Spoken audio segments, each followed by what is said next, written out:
दोस्तों, यह उस समय की बात है जब धरती पर जंगलों का साम्राज्य था। हर ओर हरे भरे पेड़, चहचहाते पंछी और कल कल करती नदियां बहा करती थीं। इन्हीं जंगलों के बीच एक विशाल बरगद का पेड़ खड़ा था। उस पेड़ की सबसे ऊंची डाली पर एक हंस और उसकी पत्नी हंसिनी अपना छोटा सा घर बनाकर रहते थे। एक दिन हंस ने हंसिनी से बड़े प्यार से पूछा, प्रिय, तुम कहाँ चली गई थी? मैं कब से तुम्हारा इंतजार कर रहा हूं। हंसिनी मुस्कुराकर बोली, अरे स्वामी, मैं अपनी सहेली से मिलने चली गई थी। यह सुनकर हंस के चेहरे पर उदासी छा गई। उसे पत्नी के शब्दों में कुछ झूठपन महसूस हुआ, मगर हंसिनी को इस बात की तनिक भी परवाह न थी। वह तो सामने रखे स्वादिष्ट भोजन को देखकर प्रसन्न हो उठी और बिना देर किए प्रेम से पूरा भोजन खा गई। खाना खत्म करते ही उसने हंस से कहा, स्वामी, आज तो बड़ा मजा आ गया। मेरी इच्छा है कि कल भी तुम ऐसे ही स्वादिष्ट व्यंजन लेकर आओ, ताकि मेरा मन संतुष्ट हो सके। इतना कहकर हंसिनी सोने चली गई, लेकिन बेचारा हंस सारी रात करवटें बदलता रहा। उसके मन में यही सवाल गूंजता रहा, मेरी पत्नी ने मुझसे झूठ क्यों कहा? सुबह होते ही हंस अपने मित्र कोयल के पास पहुंचा और पूरी बात उसे बताई। दुखी स्वर में हंस ने कहा, मित्र, मुझे कुछ समझ नहीं आ रहा, यह सब क्यों हो रहा है? कोयल ने गहरी सांस लेकर कहा, मित्र, यह संसार बड़ा अजीब है।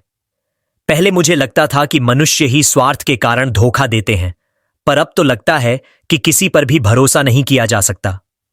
स्वार्थ और धोखे की कोई सीमा नहीं होती। हंस ने भोलेपन से पूछा, मित्र, आखिर यह धोखा है क्या? इस पर कोयल बोला, तुम्हें समझना है तो सुनो, मैं तुम्हें एक मनुष्य की कहानी सुनाता हूं। उससे तुम्हें स्वार्थ और धोखे का असली अर्थ समझ में आ जाएगा। और फिर कोयल ने कहानी शुरू की। बहुत समय पहले नदी के किनारे बसा एक नगर था, जिसका नाम था चंद्रगढ़। वहां एक दयालु राजा शासन करता था। राजा अपनी रानी से बेहद प्रेम करता था। एक दिन रानी ने एक पुत्र को जन्म दिया। इस शुभ अवसर पर राजमहल में नृत्य गान का भव्य आयोजन हुआ। शाम को जब नृत्य प्रारंभ हुआ तो गांव की कई सुंदर कन्याएं भी वहां आईं। राजा की नजर अचानक एक अपूर्व सुंदरी पर पड़ी। उसके नृत्य की लय और भाव ने राजा का मन मोह लिया। उसी क्षण राजा ने मंत्री को आदेश दिया कि उस कन्या के पास विवाह का प्रस्ताव रखा जाए। कन्या ने सहमति दे दी और शीघ्र ही विवाह संपन्न हुआ। इस तरह अब राजा की दो रानियां हो गईं। समय बीतता गया। बड़ी रानी के एक पुत्र और छोटी रानी के दो पुत्र हुए। तीनों राजकुमार धीरे धीरे बड़े हुए और शिकार खेलने के शौकीन बन गए। एक दिन सबसे बड़ा राजकुमार अपने घोड़े पर सवार होकर घने जंगल में शिकार की तलाश में गया। पूरा दिन बीत गया, लेकिन उसे कोई शिकार नहीं मिला। थका हारा राजकुमार लौटने ही वाला था कि अचानक उसके सामने एक अजीब सा मनुष्य आ खड़ा हुआ। उसके कपड़े फटे पुराने थे, बाल बिखरे थे और आंखों में पागलपन झलक रहा था। उसके कंधे पर एक तोता बैठा था, जो उसका एकमात्र साथी प्रतीत होता था। राजकुमार ने दया से अपने थैले से रोटी निकालकर उस पागल इंसान को दी। वह भूखा आदमी रोटी देखकर लपक पड़ा, लेकिन जैसे ही राजकुमार ने पूछा, तुम कौन हो? यहां अकेले क्यों भटक रहे हो? तुम्हारा परिवार कहां है? इतना सुनते ही उस व्यक्ति के हाथ से रोटी गिर गई और उसकी आंखों से आंसू बहने लगे। वह आदमी अचानक वहीं जोर जोर से रोने लगा। यह देख राजकुमार अचंभित रह गया और बोला, तुम इस तरह क्यों रो रहे हो? तभी उस पागल व्यक्ति के कंधे पर बैठा तोता बोल उठा, महाराज, मेरे मालिक इस हालत में इसलिए हैं क्योंकि उनके जीवन का सबसे बड़ा सहारा, उनका बेटा, अब इस दुनिया में नहीं रहा। राजकुमार ने आश्चर्य से पूछा, आखिर ऐसा क्या हुआ था? तोते ने गहरी सांस लेकर कहना शुरू किया, पास ही एक नगर में एक अत्यंत सुंदर राजकुमारी रहती है। उसके पिता राजा ने उसका स्वयंवर रखने का निश्चय किया। राजकुमारी ने स्पष्ट शर्त रखी कि वह उसी युवक से विवाह करेगी जो उसके पूछे गए प्रश्न का सही उत्तर दे सके, लेकिन यदि कोई उत्तर न दे पाया तो उसका सिर तलवार से अलग कर दिया जाएगा। मेरे मालिक का इकलौता पुत्र भी उसी राजकुमारी से विवाह का सपना लेकर वहां पहुंचा, परंतु दुर्भाग्यवश वह राजकुमारी के प्रश्न का उत्तर नहीं दे सका और उसी क्षण उसकी मृत्यु हो गई। अपने बेटे की मौत ने मेरे मालिक को तोड़कर रख दिया।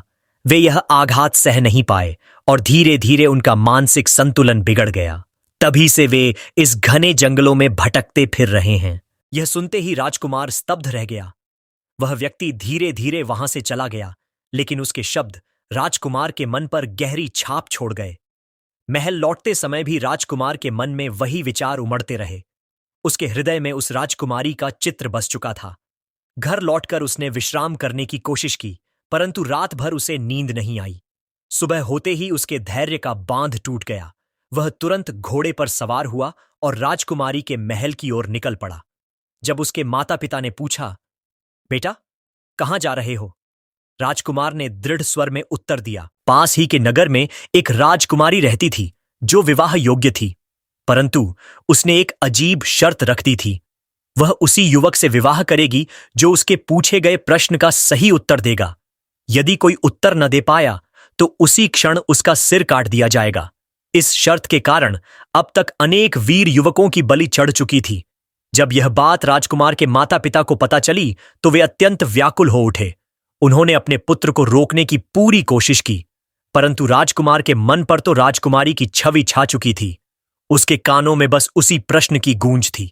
इसीलिए उसने माता पिता की बात नहीं मानी और उस राजकुमारी की तलाश में यात्रा पर निकल पड़ा। कई दिनों की कठिन राह पार कर जब वह राजकुमारी के महल पहुंचा तो उसकी आंखें ठिठक गईं। सामने खड़ी राजकुमारी ऐसी अनुपम सुंदरी थी जिसकी छवि देखकर कोई भी मोहित हो जाए। राजकुमार उसकी रूप राशि को निहारता ही रह गया। थोड़ी देर बाद उसने साहस जुटाकर राजकुमारी से अपने आगमन का कारण बताया और विवाह का प्रस्ताव रखा।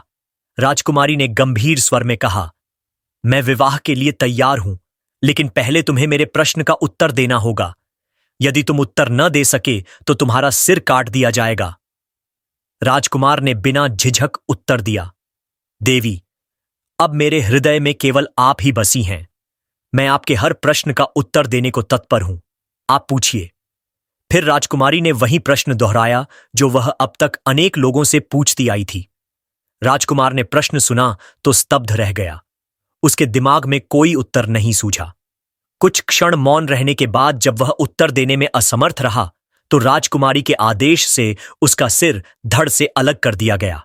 दोस्तों, आखिर वह कौन सा प्रश्न था जिसका उत्तर अब तक कोई भी नहीं दे सका था? इधर राजमहल में राजकुमार की प्रतीक्षा हो रही थी, परंतु जब वह लौटकर नहीं आया तो मंझले राजकुमार ने निश्चय किया वह स्वयं जाएगा और अपने बड़े भाई का हाल जानकर ही लौटेगा। उसने परिवार से अनुमति ली और राजकुमारी के महल की ओर रवाना हुआ। जब वह वहां पहुंचा और राजकुमारी को सामने देखा तो वह भी उसके सौंदर्य पर मोहित हो गया। मन ही मन उसने सोचा, काश यह राजकुमारी मेरी पत्नी बन पाती। लेकिन अपने भावों को छिपाकर उसने सीधे पूछा, मेरे बड़े भाई कहाँ हैं? राजकुमारी ने शांत स्वर में उत्तर दिया, मुझे इसके विषय में कुछ भी झात नहीं। यह सब सुनकर मंझला राजकुमार गहरी सोच में डूब गया। तभी राजकुमारी ने मुस्कुराकर पूछा, राजकुमार, आप किस विचार में खोए हैं? राजकुमार ने उसकी आंखों में देखते हुए कहा, तुम अत्यंत सुंदर हो, मैं तुमसे विवाह करना चाहता हूं।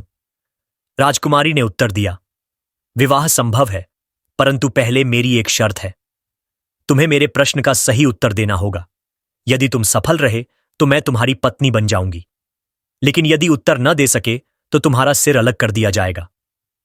राजकुमार ने निडर होकर कहा, ठीक है, मैं तुम्हारी शर्त स्वीकार करता हूं, अपना प्रश्न पूछो। लेकिन जैसे ही प्रश्न उसके सामने आया, मंझला राजकुमार भी उसका उत्तर न दे सका और उसी क्षण उसका भी सिर काट दिया गया। दोस्तों, इस प्रकार राजकुमारी के जाल में फंसकर राजा के 3 बेटों में से 2 अपने प्राण गंवा चुके थे। अब केवल सबसे छोटा राजकुमार बचा था। जब उसे भाइयों की मृत्यु का समाचार मिला तो उसके हृदय में प्रतिशोध की ज्वाला भड़क उठी। वह घोड़े पर सवार होकर निकल पड़ा और माता पिता से कहा, मैं उस निर्दयी राजकुमारी से अपने भाइयों का बदला लेकर ही लौटूंगा। यदि मैं सफल न हुआ तो मान लेना कि तुम्हारा कोई पुत्र जीवित नहीं रहा। माता पिता ने बहुत समझाया, रोका टोका, लेकिन प्रतिशोध की आग में जलता छोटा राजकुमार किसी की न सुना और राजकुमारी के महल की ओर निकल पड़ा। रास्ते में उसने सोचा, जैसे मेरे दोनों भाई मारे गए, यदि मैं भी यूं ही सिर कटवाने चला गया तो प्रतिशोध कैसे लूंगा? मुझे कुछ योजना बनानी होगी। सोच विचार के बाद उसने अपने घोड़े को राजमहल से कुछ दूरी पर स्थित एक सुंदर बगीचे में रोक दिया और स्वयं साधारण व्यक्ति के वेश में अंदर चला गया। यह बगीचा राजकुमारी वसुंधरा का प्रिय स्थल था। वह अक्सर अपनी सहेलियों संग यहां विश्राम करने आती थी। बगीचे में एक नीला सरोवर था जिसके किनारे जाकर छोटा राजकुमार साधारण मनुष्य की तरह खड़ा हो गया। थोड़ी देर बाद राजकुमारी वसुंधरा अपनी सखियों के साथ वहां आ पहुंची। खेल हंसी के बीच उसने अपनी एक सहेली से कहा, रूपाली, मुझे बहुत प्यास लगी है, कृपया सरोवर से जल लेकर आओ। रूपाली बर्तन लेकर सरोवर की ओर बढ़ी जहां पहले से राजकुमार खड़ा था। जैसे ही उसकी नजर उस युवक पर पड़ी, वह उसके व्यक्तित्व और तेज से मोहित हो गई। पानी भरकर उसने राजकुमारी को दिया और फिर तुरंत वापस सरोवर पर लौट आई। वहां उसने राजकुमार से कहा, आप कौन हैं? मैंने आपको पहली बार देखा है। आपके रूप और शौर्य ने मुझे मंत्रमुग्ध कर दिया है। मैं आपसे विवाह करना चाहती हूं। राजकुमार ने शांत स्वर में उत्तर दिया, ठीक है, किंतु पहले यह बताइए आप कौन हैं? रूपाली ने मुस्कुराकर कहा, मैं इस राज्य की राजकुमारी वसुंधरा की निकटतम सहेली हूं और मेरा नाम है रूपाली। यह सुनकर राजकुमार के मन में विचार आया, यह तो स्वयं राजकुमारी की गहरी सखी है। इसी के माध्यम से मैं वसुंधरा के रहस्यों का पता लगा सकता हूं। इस प्रकार छोटे राजकुमार ने चतुराई से रूपाली को अपने उद्देश्य के लिए प्यार का नाटक किए। फिर राजकुमार चालाकी से राजकुमारी की सखी रूपाली के घर पहुंच गए। रूपाली ने आंगन में चारपाई बिछाकर उसे बैठाया और स्नेह से भोजन कराया। फिर मुस्कुराकर बोली, आप किस सोच में डूबे हैं? मुझ पर भरोसा कीजिए, मैं कभी आपको धोखा नहीं दूंगी, क्योंकि आपके रूप और स्वभाव ने मेरा मन जीत लिया है। मैं आपसे प्रेम करने लगी हूं। राजकुमार ने यह सुना तो उसकी आंखें भर आईं, आवाज कांपने लगी और उसने कहा, मैं यूं ही सरोवर के पास नहीं भटक रहा था। इसका एक बड़ा कारण है। तुम्हारी राजकुमारी वसुंधरा निर्दयी और क्रूर है। उसने अनगिनत युवाओं का वध करवाया है। इसी में मेरे 2 बड़े भाई भी मारे गए। मैं बदला लेने आया हूं। मुझे जानना है कि वह राजकुमारी आखिर ऐसा कौन सा सवाल पूछती है जिसका उत्तर कोई नहीं दे पाता। रूपाली ने धीरे से कहा, वह तो मैं आपको बता दूंगी, लेकिन पहले मुझसे वादा कीजिए कि आप मुझसे विवाह करेंगे। राजकुमार ने उसका प्रस्ताव स्वीकार कर लिया। रूपाली को संतोष मिला, मगर भय भी था। अगर राजकुमार वसुंधरा के पास गया तो शायद लौटकर न आ सके।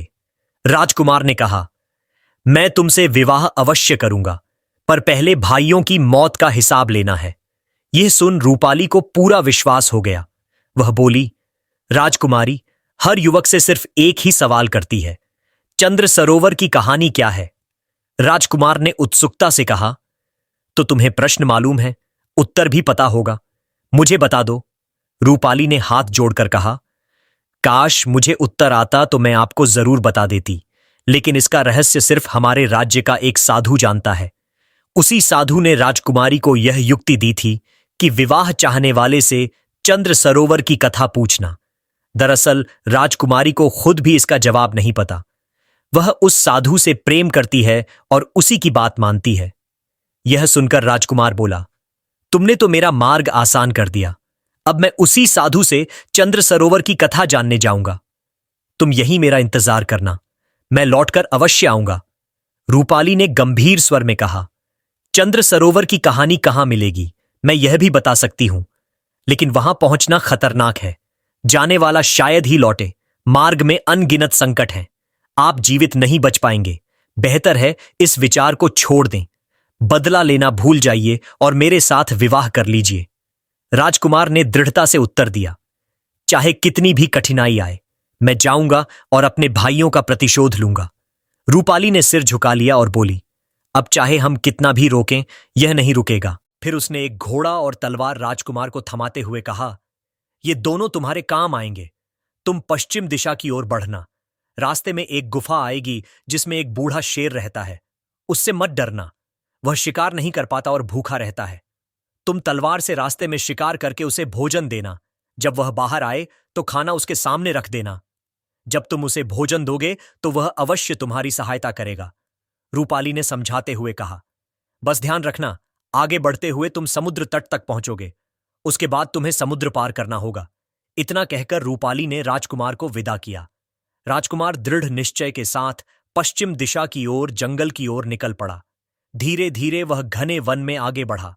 जैसा रूपाली ने बताया था, उसे वही गुफा मिली जिसमें एक बूढ़ा शेर रहता था। राजकुमार ने रास्ते में शिकार करके कुछ भोजन लाया और शेर के सामने रख दिया। शेर कई दिनों से भूखा था। खाना देखते ही उसकी आंखें चमक उठीं।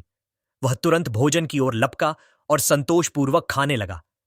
इधर समय ढलने लगा। सूरज पश्चिम में डूब रहा था। ठंडी हवाएं बहने लगीं और चारों ओर अंधेरा फैलने लगा। राजकुमार ने आसपास से सूखी लकड़ियां इकट्ठी कीं और गुफा के सामने आग जला दी। शेर भी आग के पास आकर बैठ गया। धीरे धीरे राजकुमार ने उसके शरीर पर हाथ फेरना शुरू किया, मानो उसे अपनापन जता रहा हो। कुछ देर बाद थकान से राजकुमार की आंखें भारी हो गईं और वह गुफा के पास ही सो गया। अगली सुबह सूरज की सुनहरी किरणें पेड़ों की डालियों से छनकर आईं तो राजकुमार जागा।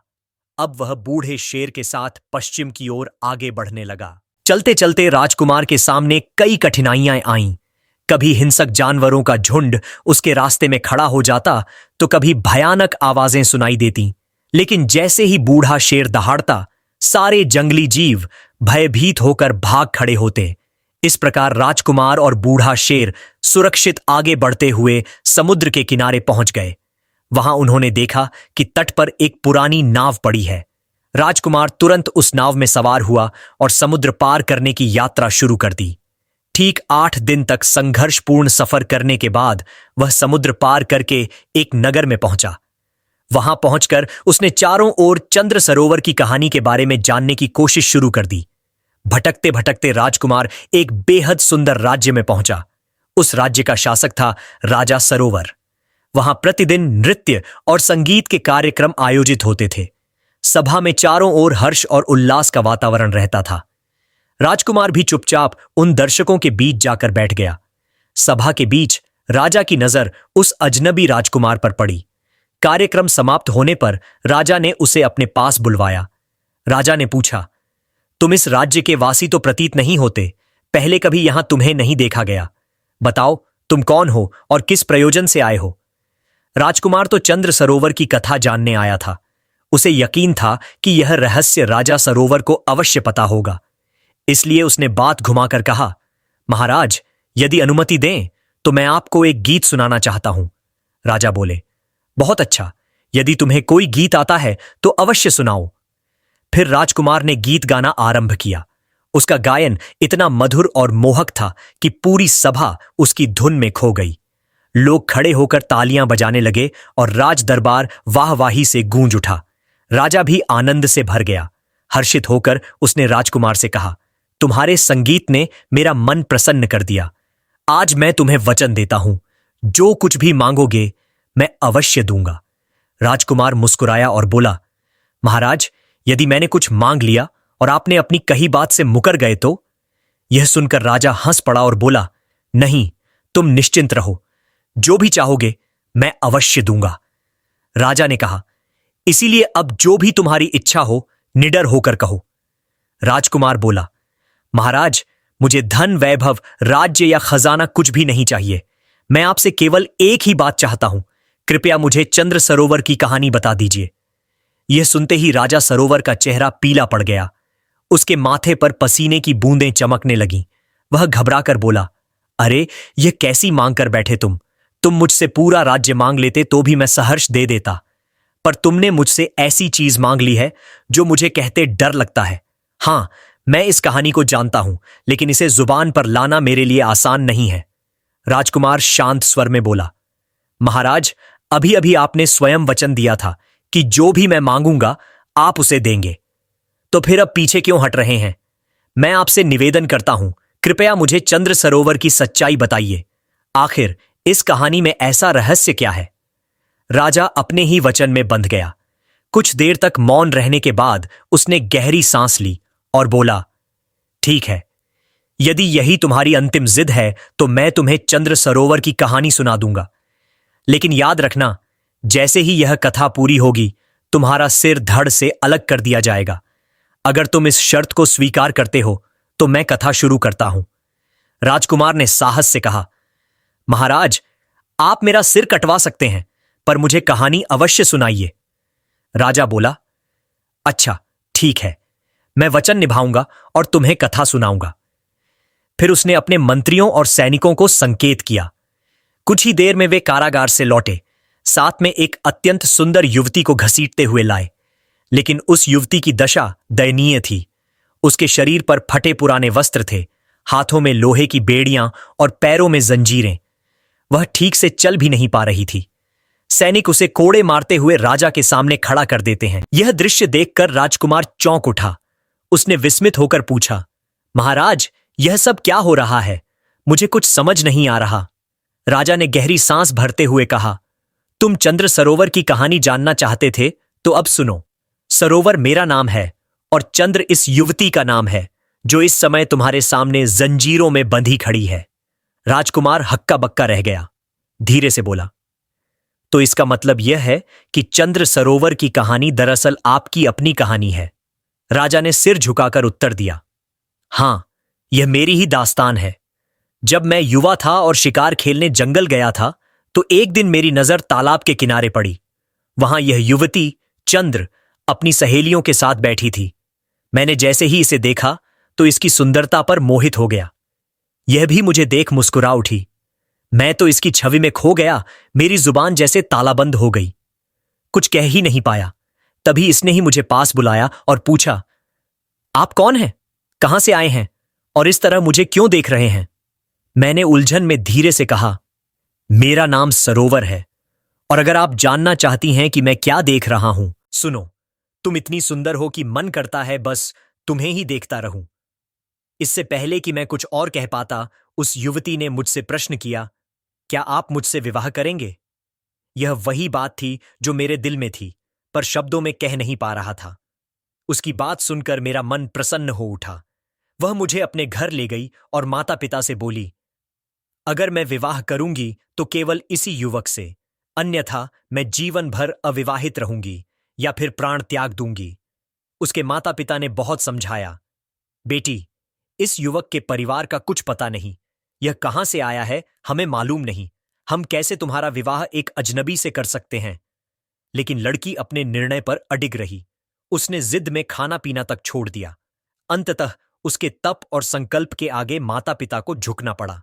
उन्होंने कहा, अगर यही तेरी अंतिम इच्छा है तो हम विवाह के लिए तैयार हैं। कुछ समय बाद हमारा विवाह हो गया। जब वह मेरे साथ विदा होकर आई तो बड़ी प्रसन्न थी। रास्ते भर कहती रही, मुझे मेरा मनचाहा पति मिला है। मैं स्वयं दुख सह सकती हूं, लेकिन तुम्हें कभी कष्ट नहीं दूंगी। चाहे संकट कितना भी बड़ा क्यों ना हो, पर तुम्हारे ऊपर आंच नहीं आने दूंगी। उसके इन शब्दों ने मेरे हृदय को छू लिया। महल पहुंचने के बाद वह मेरे प्रति और भी अधिक स्नेह दिखाने लगी।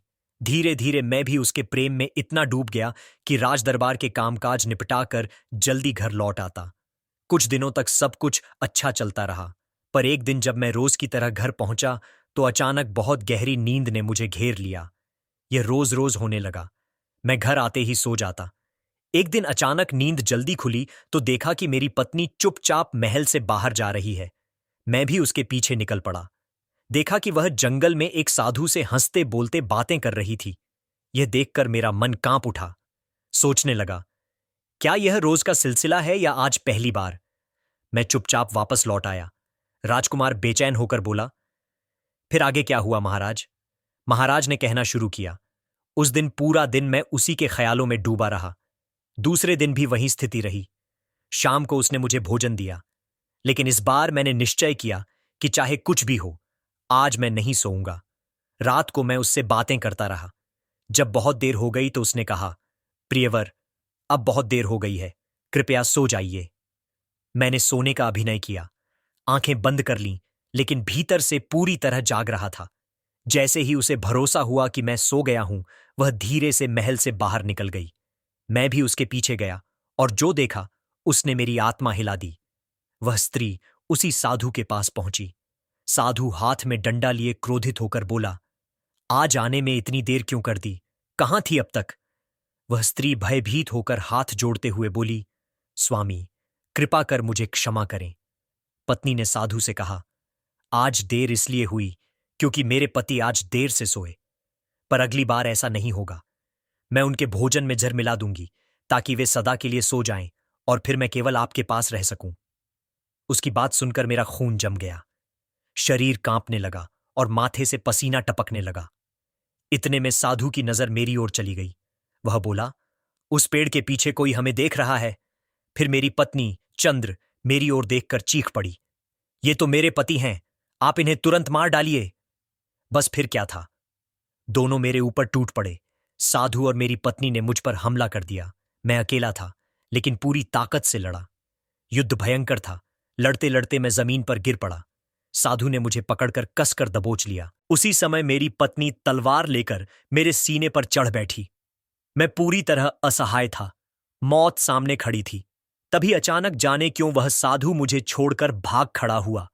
मुझे समझ नहीं आया कि उसने ऐसा क्यों किया, और ठीक उसी क्षण जब मेरी पत्नी तलवार से वार करने ही वाली थी, मैंने पूरी शक्ति से उसे धक्का दिया। वह नीचे गिर गई और उसी तलवार से मैंने उसे बंदी बना लिया। फिर उसे कैद कर मैं अपने साथ यहां ले आया।